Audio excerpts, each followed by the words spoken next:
Item Number SCP-030. Object Class Safe. Description: SCP-030 appears as a hairless, genderless, gray-toned human, 71 centimeters in height and weighing 12.7 kilograms. Its solid blue eyes lack indiscernible irises or pupils and resemble small-cut sapphires. SCP-030 possesses an androgynous voice with a pronounced English accent, not currently identifiable as specific to any modern region. It is able to converse, read, and write in Ancient Greek, Latin, Italian, English, Spanish, and Portuguese, as well as 2 additional languages that have not been identified, despite SCP-030's insistence that they should be common knowledge. SCP-030 has also demonstrated knowledge of physics, chemistry, astronomy, mathematics, and horticulture roughly equivalent to that of a 17th century CE academic. In addition, SCP-030 has demonstrated knowledge on these topics along research lines that have not appeared on historical record. These alternative or entirely unknown approaches to research in the natural sciences are one source of SCP-030's utility in consultation. SCP-030 remains active while a 15-lumen source of light or greater is within 1.5 meters.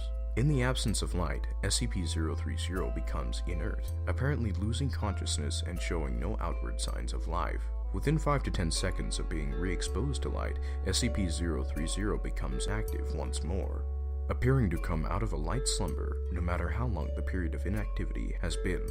SCP-030 does not appear to require these periods of inactivity, as a human would require sleep, and has expressed a desire to remain active as often as possible. Biopsy analysis of SCP-030 remains inconclusive. Wild clays native to English counties of Kent, Surrey, and Greater London make up the majority of its structure. Traces of mandrake, lye, mercury, and human blood have been found in each sample taken. SCP-030 has expressed that a full exploratory surgery to determine its workings would potentially end its existence. Samples removed from SCP-030 do not regenerate, and sampling is currently discontinued to preserve its integrity. Although SCP-030 can be damaged, it does not appear to feel pain, and will simply remold any portion of its anatomy that experiences deformation. Notably, SCP-030 cannot be molded directly by human hands, though any number of tools may be used to alter its surface. SCP-030 does not respire, requires no sustenance, and produces no waste, although it does infrequently request a bath. SCP-030 refers to itself as Ariel, and regularly requests that the staff do the same.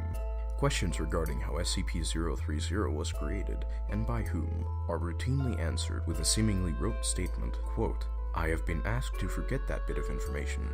Terribly sorry," end quote. SCP-030 delivers this response in the same tone and cadence each time any question regarding its origins or creator are presented. SCP-030 was discovered June 12th. During a mandatory archaeological survey within London's Mortlake district pending construction of a car park. It was buried 2.7 meters below street level, contained in a small stone sarcophagus. The sarcophagus bore no markings and was assumed to be that of a deceased infant, as additional graves were discovered in the survey area. The sarcophagus lid was shattered during the excavation, exposing SCP-030 to daylight. Upon being struck by the sun's rays, SCP-030 roused from its inert state to one of mild activity within a few seconds, stating, quote, "Good afternoon," end quote, to the assembled construction team. A member of the Foundation's Greater London Recon Force was summoned within a few hours and took the specimen into custody without resistance. The limited number of witnesses were given amnesthetics and released. Special Containment Procedures. SCP-030 is to be held at Site-17 within a modified humanoid containment cell. Minor adaptations to accommodate its stature, such as an appropriately scaled workspace and chair, are to be included. Lighting within the cell may be altered upon request of SCP-030 to a maximum of 2,000 lumens via a simple dimmer switch. Should the need to render SCP-030 inert arise, staff may extinguish the lighting from the outer switch and draw blackout curtains as necessary. Standard night vision equipment is available for observation of SCP-030 in its inert state. SCP-030 may request materials for personal research every 90 days. All previously requested materials are to be collected and destroyed prior to delivery of new materials. All materials are to be evaluated and screened by both research and security staff. SCP-030 is to be denied access to any modern scientific journals or texts, and fiction is to be restricted to works produced no later than 1623 CE to preserve the integrity of its innate knowledge.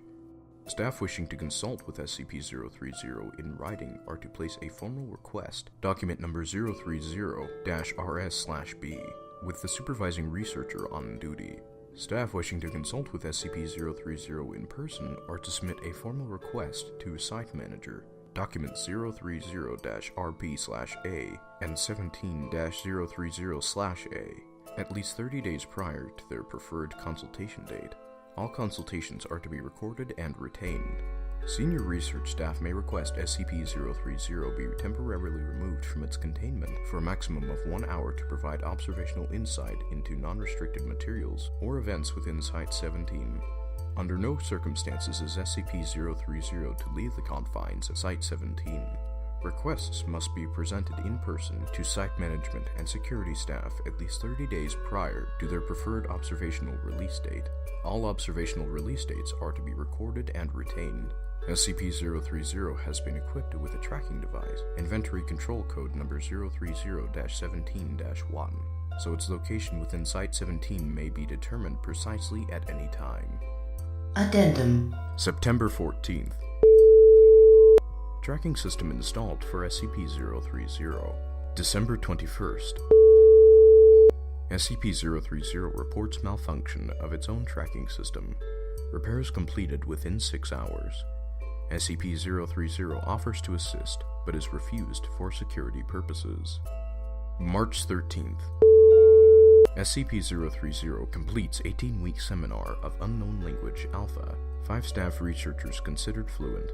Lexicography transferred to 05- July 2nd.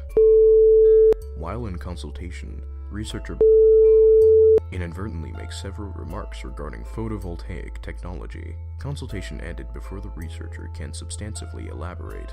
August 12th. SCP-030 requests a supply of magnesium and indicates it's to ignite samples and study the light produced. Request denied by researchers. November 14th. Incident 030-1.